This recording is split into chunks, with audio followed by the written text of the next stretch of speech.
Black.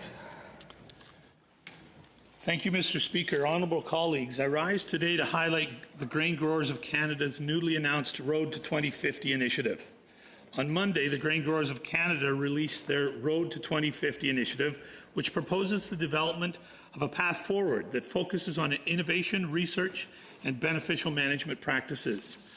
I met with representatives of the Grain Growers of Canada in my office in East Block yesterday, and they shared their hopes that this initiative will help boost productivity while continuing to enhance soil quality and reducing emissions.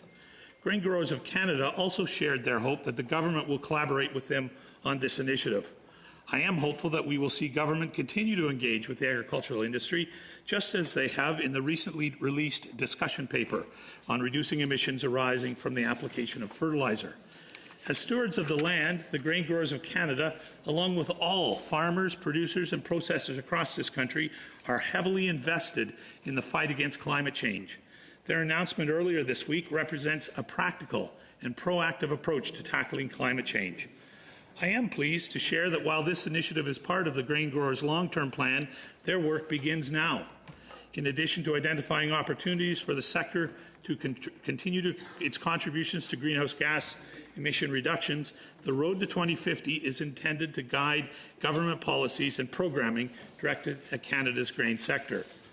Although many farmers have already introduced innovative ways to reduce their emissions and practices that can help fight the effects of climate change, they still need our support.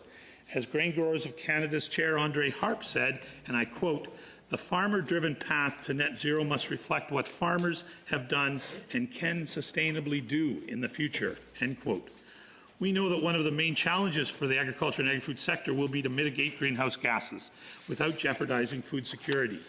And to do so, Canadian agricultural producers and food processors will need government, private sector and the Canadian public's support in transitioning their operations to be more sustainable. Honourable colleagues, Canada is a leader in the agriculture and agri-food sectors. We must work collaboratively to address the effects of climate change to ensure that our farmers, producers and processors, as well as our grocery stores, can continue putting food on Canadians' plates. Thanks to the Grain Growers of Canada for taking another step forward in agriculture's fight against climate change. I look forward to further supporting this initiative as it progresses into the future. Thank you. Merci. Miigwech.